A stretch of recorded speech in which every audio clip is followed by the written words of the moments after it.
Queridos irmãos, boa noite.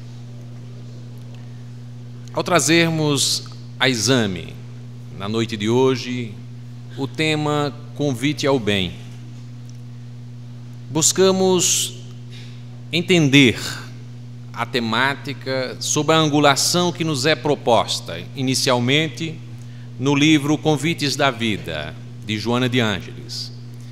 E vamos dialogar com alguns textos de Emmanuel, para podermos melhor nos posicionarmos sobre este convite especial que a vida nos convoca em variados instantes.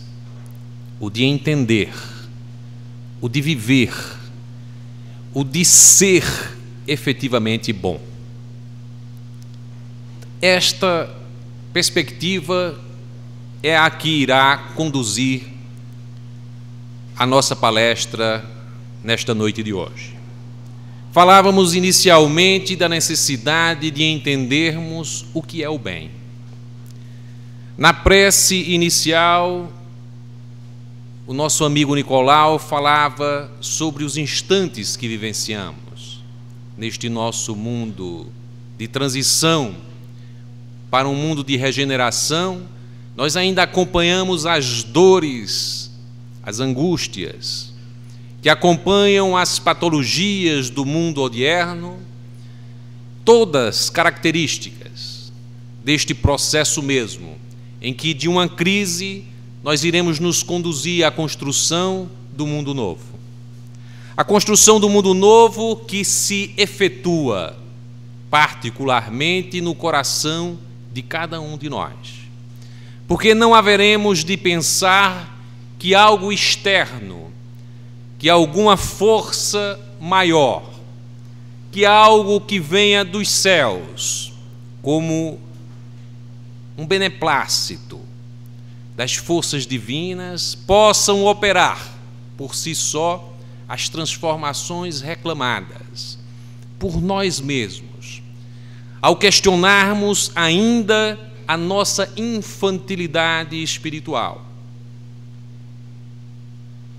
que se expressa nos desafios existenciais dos dias de hoje, que tocam em particular os que hoje estão encarnados, mas que são, pelas condições que nós propiciamos, também acompanhadas por muitos espíritos sofredores que se nos aproximam por aquilo que é ainda em nós, os nossos pensamentos, as nossas escolhas, todas elas ainda num estágio de primarismo que caracteriza ainda o nosso mundo e que por isso mesmo é a substância, é o substrato, é o adubo que permite a fermentação de todos os problemas que hoje enfrentamos. Se queremos imaginar as situações que se apresentam como de violência, se queremos imaginar as situações que se apresentam nas viciações de todo tipo, se queremos imaginar o desamor, se queremos imaginar o desencanto, se queremos imaginar as aflições e angústias de variados matizes que teimam por desafiar ainda a ciência, em particular no campo da psicologia e da psiquiatria, para entender esse homem de hoje, este homem e esta mulher.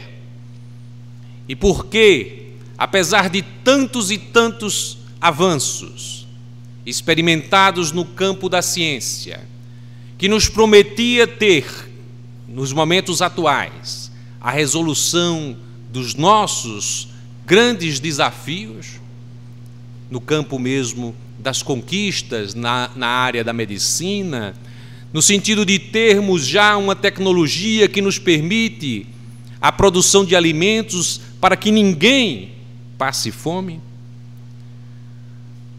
para que tenhamos condições de produção de riqueza para que ninguém tenha que passar por situações de desabrigo, por situações de moradias indignas nas periferias urbanas, para que tenhamos também a refletir que tudo o que foi alcançado do ponto de vista científico e tecnológico obedecia a uma lógica que está presente nos nossos corações, que diz respeito à forma como nos conduzimos em sociedade, como nos conduzimos perante os que nos são mais próximos e como conduzimos nossas escolhas frente aos nossos países e na relação entre países, que é a de escolher sempre a satisfação dos nossos desejos imediatos, daquilo que configuramos como a satisfação de nossas necessidades. E para ser mais direto no tema, para o atendimento daquilo que consideramos o nosso bem. Então, o desafio inicial que Emmanuel nos propõe a realizar é de que tenhamos clareza do que é o bem e o que é o mal. Falamos tanto da escolha do bem, falamos também tanto e como reclamamos que a vida é também o enfrentamento de males, de dores, de aflições.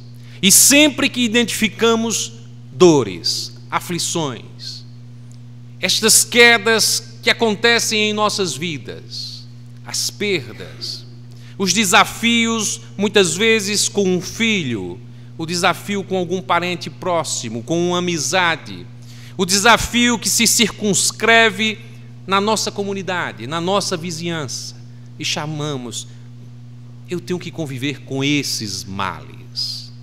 E identificamos isso na nossa existência. E muitas vezes entendemos a nossa existência como um suplício, como um enfrentamento das desesperanças e das aflições. Eis que a palavra do Cristo, do seu Evangelho, eis que a exemplificação que ele nos deu há 2000 anos, e o que é registrado nos livros que aqui estamos recolhendo em lições para traduzi-los nesta abordagem da noite de hoje, é totalmente diferente dessa perspectiva. Porque, afinal de contas, se estamos nos desenvolvendo, se estamos evoluindo, se estamos deixando de sermos aqueles seres primários, caracterizados pelos instintos, e os instintos nos direcionando a vida, passamos a ser, hoje, predominantemente, pessoas dedicadas às sensações, em busca de sensações. Alguns já atingindo as condições de vivenciarem os sentimentos, ou seja, estando num grau mais elevado, mas não sendo estes a caracterizar a nossa sociedade ainda hoje. Somos também, por isso mesmo, pessoas que entendem com essas distinções o que é o bem. Certamente que para aquele que é mais caracterizado pelos instintos, a percepção do bem é de uma determinada forma. Para aqueles outros que estão caracterizados pela busca das sensações, já se apresentam de uma outra forma. E para aqueles outros que já transitam no campo dos sentimentos, no cultivo dos sentimentos, a percepção do bem já se irradia numa dimensão muito mais ampla. Eis porque precisamos entender efetivamente o que é o bem, aonde efetivamente podemos configurar, podemos localizar o bem e como nos relacionamos com o bem. Certamente nas concepções mais primárias, o bem é o atendimento das nossas necessidades, daquilo que achamos que nos dá as satisfações, o gozo, as sensações de bem-estar, atendidas às nossas necessidades primárias. Depois, nas sensações, e por isso mesmo esse mundo que vivemos é o mundo das sensações exacerbadas, porque estamos confrontados diariamente com as demandas que nos chegam dos meios de comunicação, a todo instante nos convocando para experimentar as sensações plenas de tudo o que nos oferecem, na televisão, no computador, se andamos de carro pelas ruas, somos constantemente convocados à compreensão de uma sociedade que é repleta de informações, plena de requisitos e que nos transformam como quê? Em todas as situações, consumidores de uma felicidade, de um prazer que almejamos, como que identificados ao bem e à felicidade. Mas nesse mundo em que vivemos, como dizia o nosso amigo Nicolau, presentes todas essas angústias, é também um mundo que, para se transformar, para transitar para um estágio mais elevado, é preciso reconsiderar os valores que há 2000 anos perseguem as nossas consciências. Porque somos nós, os que aqui estão, ainda devedores do pleno entendimento daquela mensagem inovidável, que ela própria é toda convite, é todo chamamento, é toda espera do Cristo, para que entendamos a sua concepção de amor e de bem. Emmanuel conta em uma passagem do livro Religião dos Espíritos, intitulada O Homem Bom, que exatamente dentro dessas histórias que são contadas no plano espiritual, havendo já aquele contato daqueles que indagavam a ele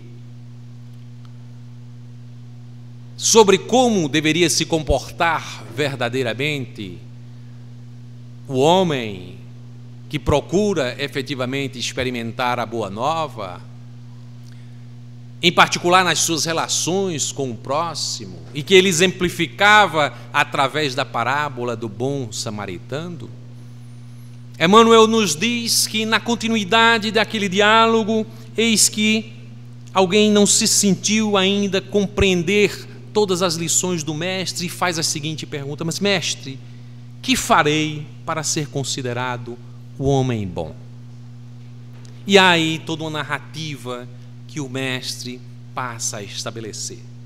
Ele diz: imagina-te vitimado pela mudez. E de imediato aquele que se acostuma a falar, ele é vitimado pela mudez. O que tu gostarias de encontrar pela frente? Não seria agradável para ti alguém que se apresentasse a querer traduzir as tuas necessidades para os demais? E se fosse outra a condição que te acercasse, se tu perdeste a tua visão, gostarias de ter? Como considerarias a pessoa que te apoiasse, que te oferecesse a mão para que tu pudestes caminhar? E se de repente te faltasse os movimentos e alguém te colocasse nos braços e te deslocasse para que tu pudesses realizar os teus deslocamentos, como avaliarias esta pessoa? E se tu estivestes preso, encarcerado, e todos desprezando a atitude que te levou àquele isolamento, e de repente aparecesse alguém que se dispusesse a te ouvir, a buscar entender-te naquela condição que tu te encontravas, como tu avaliarias esta pessoa? E sai, portanto, estabelecendo todas as necessidades. E se tu estás com uma moléstia, com uma lepra, a que a todos de repente tem repulsa, mas aparece alguém a te visitar e a te consolar. como avaliarias esta pessoa? Afinal de contas, depois de tudo que te disse, quem seria efetivamente o homem bom? Ele disse: lógico que aquele que usou para mim da compreensão e da misericórdia. E o Cristo diz: pois é, pois então faz da forma como que tu entendeste ser um homem do bom, um homem bom. Então estas percepções e estas lições do Cristo estão presentes e nos convidando ao entendimento há séculos, a nos dizer efetivamente: aqui é o bem. O bem nunca é algo estático, uma característica que podemos incorporar a nós mesmos, como se pudéssemos colocar uma aliança no dedo e dizer: eu possuo o bem.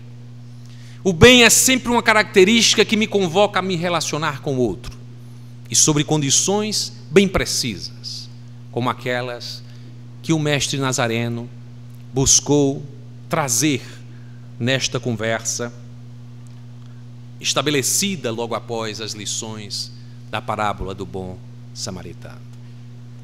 Queria então entender que o bem, efetivamente, não haverá de ter uma definição única, porque o bem vai transparecer para um ou para outro, dependendo daquela necessidade que vai se explicitar na dor, na aflição, nas condições que aquele que é nosso próximo se apresenta diante de nós. Mas a nossa compreensão do bem ainda é mais estreita, porque por mais que saibamos o que é o bem e o que é o mal, porque podemos identificar pela lição do Cristo quem pratica o bem e quem pratica o mal, muitas vezes esta percepção e conhecimento do bem não é suficiente para que possamos viver o bem. Quantas pessoas sabem o que é o bem? Basta-se dizer quantas pessoas se dizem religiosas no mundo. Haveríamos de pensar que a grande maioria, a quase totalidade dos seres que habitam o nosso planeta, irá se dizer religiosa. Uma pequena parcela haverá de dizer-se descrente, não ter crença nenhuma.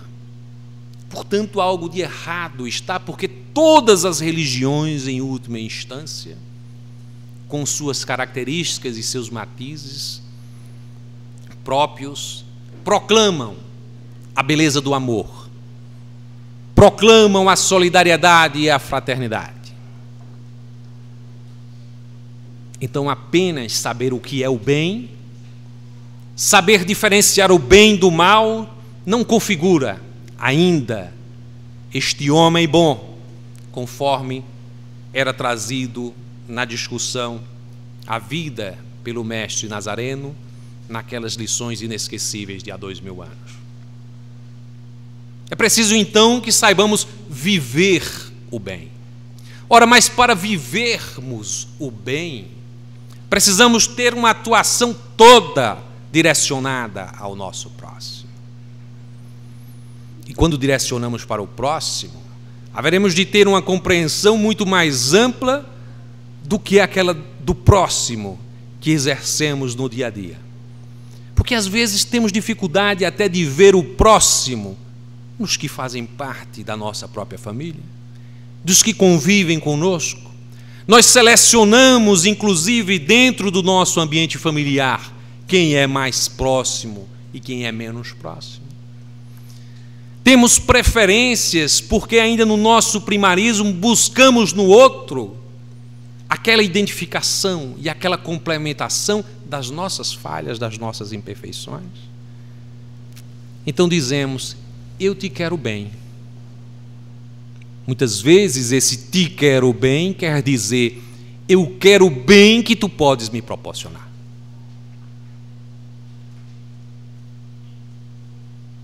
E aí não vivemos o bem.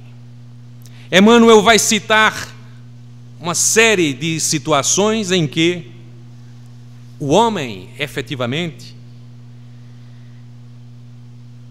eles são responsáveis pelo mal, em que pese eles não proclamarem o mal e se relacionarem com o bem.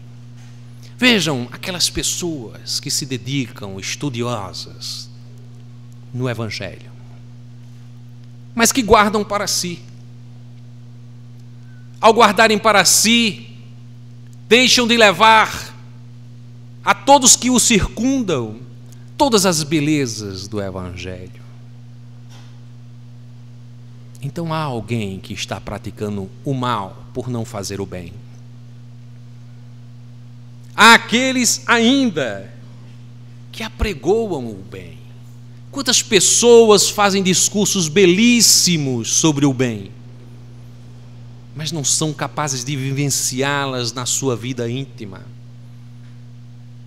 Viver o bem, portanto, é algo que se traduz em construções sólidas do dia a dia, em experiências de dialogar com o outro e suas necessidades,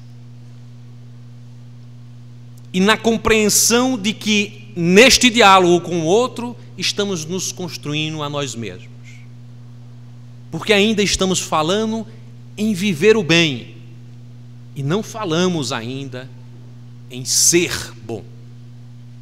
Viver o bem, portanto, significa que algumas ações que eu realizo podem provocar o bem em algumas outras pessoas, mas isso ainda não quer dizer que eu sou bom. Porque muitas vezes eu posso passar em uma rua e haverá alguém que se apresenta com uma necessidade, digamos que uma necessidade imediata, tem fome, digamos que uma necessidade imediata, precisa de um agasalho.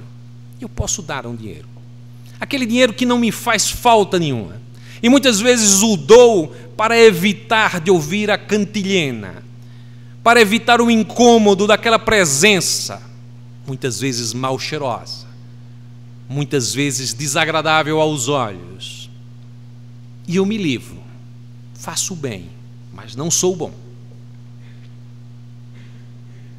E quantas vezes eu faço bem porque quero o bem que fazer o bem me proporciona, porque as condições em que fazer o bem atrai uma série de simpatias, particularmente no mundo da política.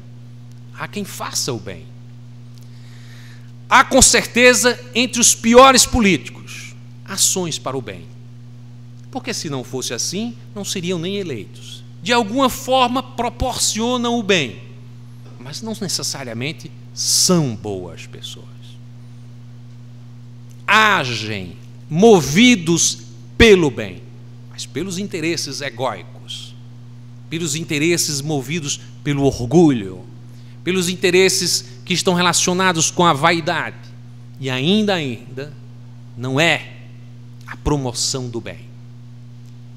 Mas é um caminho ascensional, qual todos nós passamos. Nos afiguramos em um determinado instante em pessoas extremamente violentas, em outras existências. Fomos aqui e ali caindo, absorvendo alguma coisa das lições que o Cristo nos trouxe, transmutando muitas das suas lições. Mas neste caminho, entre quedas e desacertos, também fomos incorporando valores que nos fizeram mudar a nós mesmos. Mudar a nós mesmos significa, no conjunto, e mudando a sociedade. E estamos construindo essa sociedade melhor do que era, mas ainda infinitamente necessitada de atender aos convites do Cristo para que pratiquemos o bem. Então é preciso entender o que é o bem e é preciso vivenciar o bem. A vivência do bem, quando se realiza vezes seguidas, ela nos proporciona um esclarecimento. E há caminhos, aos atalhos extraordinários que nos proporcionam a expansão da compreensão do bem, e que são todas sugeridas pelo Evangelho do Cristo, porque ali há um depositário de receitas para incorporarmos o bem em nossas vidas. E o Mestre Nazareno nos convoca pelo seu exemplo e pela prática, pela sua mensagem e pela prática do seu exemplo. E ele nos diz sobre a importância da fé. Porque a fé, em última instância, é a possibilidade, é o combustível que possibilita a nossa iluminação. Porque a fé nos dá a esperança, a fé é a roupagem que nos serve de escudo contra as intemperanças, contra as dificuldades da vida. Porque nós sabemos e nos entendemos, em primeiro lugar, como relacionados com a divindade. Sempre que dizemos eu tenho fé, na realidade eu estou dizendo eu tenho uma conexão com o divino. Porque o homem que é possuidor de fé tem uma conexão com o divino. Percebe que há uma causalidade em tudo. Percebe que ele tem uma ligação com algo que é maior do que ele próprio e que por isso mesmo confere a ele limites, condições para a sua evolução, roteiro e caminhada. Há um roteiro a ser seguido, há uma sequência de ações que devemos desenvolver para podermos evoluir. E isso se nos confere em caminhadas, em existências, em repetidas existências para irmos incorporando estes valores que nos aproximam do Cristo. Este convite ao bem que o Cristo nos oferece também a possibilidade de que, neste entendimento do que somos verdadeiramente, nós consigamos ter a percepção do que é realmente que vale a pena nesta presente vida, nesta presente existência. Há uma das passagens de Joana, no livro Convites à Vida, em que ela fala sobre o convite à previdência. Porque somos movidos pela nossa racionalidade, convidados a ter uma percepção mais clara sobre as nossas responsabilidades conosco mesmo e com os nossos familiares. Eis porque vamos encaminhando os nossos rebentos, os nossos filhos, para a instrução, que o habilitará à sua independência. Eis porque também temos as condições para refletir sobre o que irá acontecer quando nós já não formos produtivos e, portanto, vamos buscando construir soluções para essas situações, quando nos apresentaremos já fragilizados para a vida. E por isso mesmo, nós buscamos algum plano de previdência. Não há nada de errado que se faça isso, mas todas essas preocupações que nos conduzem à vida, para que tenhamos uma percepção sobre tudo o que irá acontecer na vida, como se pudéssemos, na nossa condição de planejadores de nós mesmos, ter a dimensão de que iremos desencarnar com alguma idade que nós estabelecemos, grosso modo. Alguns irão dizer, com 80 anos, quem sabe.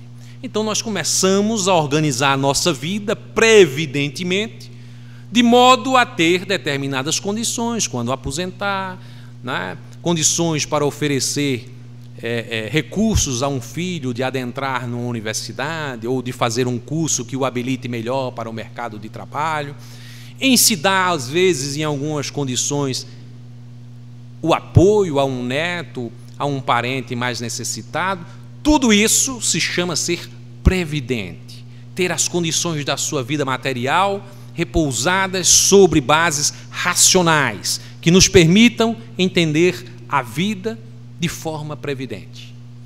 E Joana nos convoca a entender, mas somos espíritos imortais.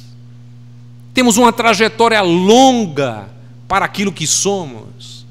E essa é uma breve passagem que aqui respondemos, nessa personalidade que temos hoje, haveremos de dizer que eu, por exemplo, serei Érico, professor da universidade. Essa é a personalidade que eu tenho hoje. Eu sou o espírito de milhares de anos, com minhas necessidades repousando e para serem respondidas por este que sou hoje, na personalidade que tenho. O que eu estou fazendo de forma previdente para quando for o momento necessário, não o da aposentadoria, mas o da desencarnação, não o momento em que eu sairei do trabalho e chegarei em casa e direi como me portei durante os anos de trabalho para agora estar em condições de não colocar a minha família em risco material, financeiro. Mas não é disso que estamos falando. Estamos falando da desencarnação. E voltaremos ao plano espiritual. E como eu fui previdente para chegar ao plano espiritual, para responder àquele que irá nos perguntar: tu te propuseste a realizar isto, o que fizeste da tua vida?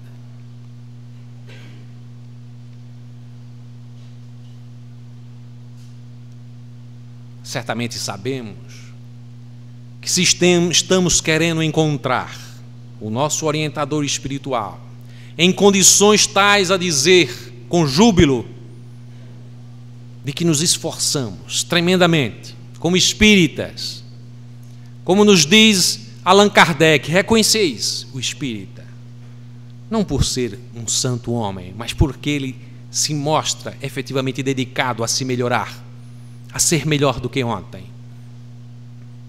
E se nós chegarmos a essa condição, já brindados pela excelência da doutrina espírita, que não só nos oportuniza as condições de perceber melhor o sentido da nossa própria existência e a contribuir para a sociedade, mas nos oferece também responsabilidades. E é diante dessa previdência, de nos entendermos com responsabilidades para chegarmos no plano espiritual e levarmos a nossa vida algo escrito dizendo o que fizemos, de forma ilustrativa, evidentemente, mas com um cabedal de tudo que acumulamos ao longo da existência, e pudermos dizer: espero que com a maior felicidade fiz tudo o que era possível. Quem efetivamente poderá imaginar-se dizendo, se hoje se der a desencarnação, de que realizou tudo o que esperava realizar nesta vida? Eis que foi o mestre Nazareno quem disse: tolo, ainda esta noite virão buscar a tua alma. E se de fato isso acontecer, estaremos nós preparados para responder sobre o que fizemos? Fomos previdentes a ponto de estarmos tranquilos para fazer essa passagem? Porque, caso contrário, a convocação ao bem é uma convocação que nos traz a preocupação de sermos previdentes do ponto de vista espiritual. A oração é uma experiência de vida extraordinária, que nos faculta a possibilidade de potencializar a nossa fé. Porque a fé que não é exercitada plenamente por parte da oração e do contato humano com os nossos semelhantes, nas suas necessidades, nas suas alegrias também, não é uma fé verdadeira. E ela se alimenta na oração, porque esse instante de recolhimento é o instante que nos faz conectar com o divino, a nos vermos inspirados para realizarmos aquilo que é a nossa convocação a realizar o bem.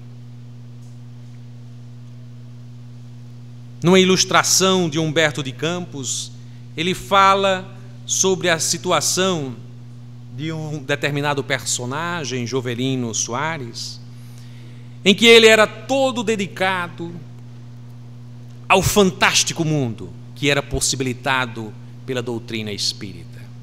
Porque a doutrina espírita nos convoca à percepção de que a vida refugie muito mais amplamente do que na vida carnal, de que há outras moradas, e moradas mais evoluídas, luminosas. E todo o desejo de Jovelino era experimentar, estar sendo transportado para estes espaços luminosos da vida espiritual. E ele realizava meditações profundas, queria fazer deslocamentos do corpo para alcançar as altas esferas. E fazia isso a despeito de se desincumbir com as suas responsabilidades em casa. E não conseguia compreender como é que as pessoas se dedicavam às atividades comezinhas e não tinham interesse em buscar este plano espiritual luminoso. Ele considerava que todo o seu estudo, toda a sua dedicação para a atividade de mentalização deveria ser alcançar esses planos siderais. Ele já tinha algumas condições do ponto de vista mediúnico que lhe permitiam antever alguns espaços espirituais, mas ele queria alcançar longe. A tal ponto que ele se decidiu a fazer jejuns prolongados, fazer meditações profundas, e aquilo causava apreensão nos seus familiares. E num determinado momento, ele se vê como que adormecido e um ser luminoso se lhe apresenta e diz vir em nome de Jesus, para que Jovelino pudesse compreender efetivamente aquilo que ele estava fazendo com sua vida e lhe possibilitar o acesso ao espaço próprio que ele tanto almejava. Mas eu vou alcançar esse espaço? Sim, irá alcançar os espaços, mas é preciso identificar se na tua vida tu já transitas entre as condições que a vida permite com a mesma desenvoltura que tu te imaginas realizar para acessar os planos celestiais. Como tu transitas entre a alegria e a dor? Como tu transitas entre a abastança e as necessidades? Como tu transitas entre a amizade e a traição? E ele começa a perceber que há um transporte necessário que ele tinha que vivenciar antes de fazer estes outros transportes. A tal modo que ele ficou meio desorientado, mas afinal de contas eu queria te dizer, eu queria fazer transportes do ponto de vista espiritual. Pois é isso mesmo que eu estou te propondo. E seguiu pela mão e disse, eu vou te levar. E ele saiu contente e disse, eu vou alcançar estes planos. De repente ele foi se desdobrando naquela condição e de repente ele desperta. Ele diz, mas afinal de contas, o que essa lição quer me trazer? E ele vai começando a observar todas as possibilidades que o Cristo, que o Criador nos possibilita, para que possamos fazer os transportes que são efetivamente a nossa evolução. E ele olhou os seus pés, ele olhou as suas mãos, ele olhou os seus olhos, ele olhou todas as possibilidades que ele não se dava conta e que o permitia transitar, oferecer gestos em direção aos seus semelhantes. E tudo isso era efetivamente o que ele necessitava para se transportar para planos mais elevados, que ele utilizasse plenamente os recursos que estavam à sua disposição. Eis que isso nos dá conta de uma percepção da vivência do bem que muitas vezes nós não nos damos conta.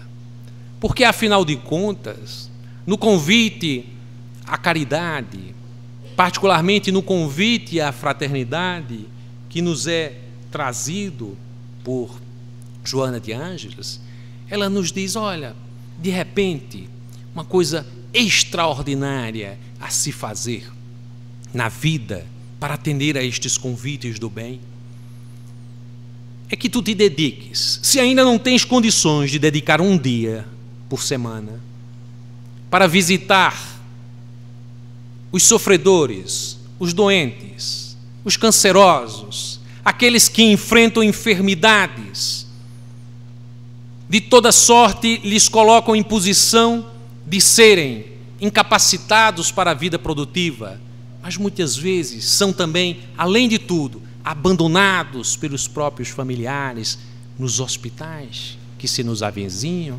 Pois bem, e se nós formos, não um dia, mas 1 hora por semana, e nesta hora por semana, realizarmos este instante da compreensão, do contato, da conversa, iremos experimentar uma compreensão que ainda não temos clara, porque identificamos na nossa pobreza ainda de entendimento que estaremos realizando o bem.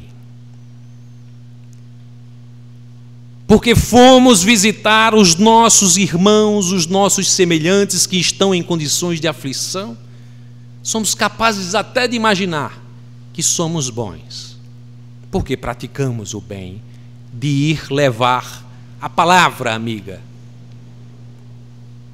Agora nos imaginemos em outra situação.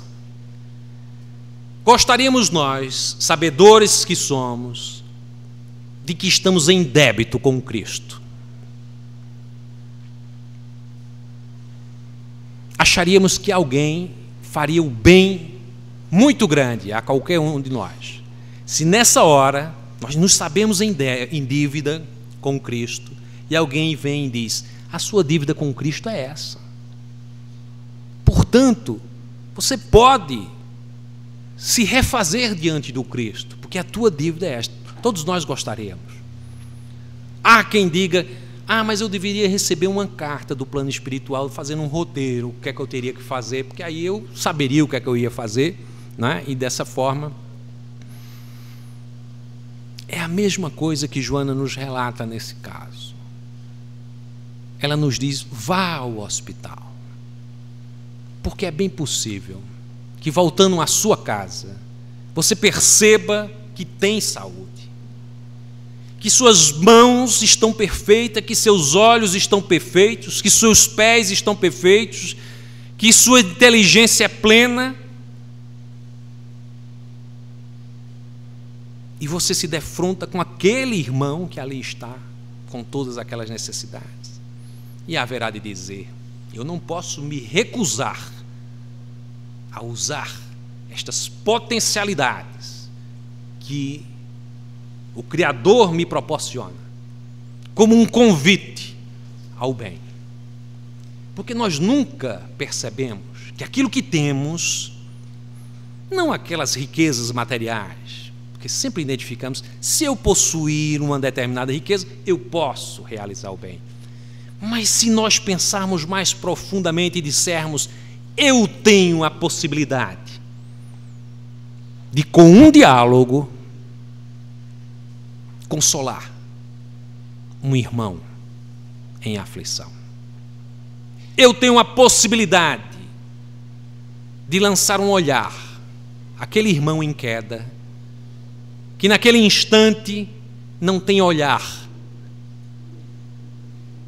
voltado para ninguém, porque o seu olhar de vergonha, o seu olhar de humilhação é todo direcionado para baixo. Mas se eu tenho um olhar que me possibilite fazer elevar a vista do meu irmão, eu tenho todas as possibilidades de praticar o bem. Se alguém é solitário, e há tantos solitários nessa vida, e eu possuo 2 braços, e eu posso dar um abraço nesse nosso irmão solitário? E quantos solitários existem? Nos hospitais, nos sanatórios ainda existentes, casas dedicadas aos chamados deficientes mentais, os asilos, onde os velhinhos são lá colocados e esquecidos, e nós temos 2 braços. Percebamos, irmãos, os convites do bem. Os convites do bem não estão longe. Eles não necessitam vir por uma carta mediúnica. Eles não precisam vir por uma palestra. Eles não precisam vir escritos em um livro. Eles estão em nós, porque nós somos a melhor construção divina. Nós somos aquilo que de mais evoluído tem aqui na terra da construção divina. Que possamos, então, perceber o bem, viver o bem e buscarmos ser bons. Evidentemente, quando Cristo falou sobre o homem bom, ele quis dizer de uma preocupação nossa de nos direcionarmos a ser este homem bom, porque ele tinha clareza da relatividade de sermos bons, a tal ponto que quando o questionaram: bom homem, quem é bom? Bom só o Pai. Ora, era o Cristo, e ele dizia: bom só o Pai. Imaginemos nós, na nossa infantilidade, quando nos dedicamos uma horinha a praticar alguma ação benemérita e nos dizemos: eu sou bom, porque eu faço bem. E talvez na nossa compreensão de que precisamos, muitos de nós, ainda destacar o que é bem e o que é mal. Outros, viver o bem. E outros ainda, quem sabe, nesta existência, pela vivência intensa do bem, começarmos a caminhar, a construir em nós o homem bom que possamos ser, para que essa nossa existência seja plena, rica de valores incorporados pelo convite do Cristo, para que pratiquemos o bem e sejamos bons. Neste dia, meus amigos, em que comemoramos o Dia Internacional das Mulheres, não que houvesse necessidade de haver um dia específico, mas já que há, que façamos todos uma oração sentida para que todos os corações femininos aqui presentes nesta Assembleia, no plano material da carne, e os que nos acompanham do plano espiritual, possa receber do plano divino uma rosa luminosa para cada um dos seus corações, como que a fornecer-lhes energia para os seus desafios existenciais, e em agradecimento pelo muito que os corações femininos trazem para a existência humana, de ternura, de afabilidade, de carinho, de compreensão, de consolação e de amor. Que Maria Santíssima possa pousar a sua mão de luz sobre cada uma das nossas irmãs, e que possamos nós outros, o que hoje vestidos na carne em condição masculina, compreendermos a dimensão maravilhosa destas nossas irmãs, que experienciam o amor na sua dimensão maior, o amor de se tornarem co-criadoras e trazer no seu ventre tantos espíritos que almejam a oportunidade de se refazerem nesta escola abençoada que nos convida a praticar o bem. E que, portanto, benditas nesta Assembleia, certamente evocando as palavras do Mestre, no íntimo e no coração, possamos dizer: Senhor, eu te agradeço os exemplos divinos e quero, Senhor, atender ao teu convite, entender o bem, viver o bem e buscar ser bom. Assim seja.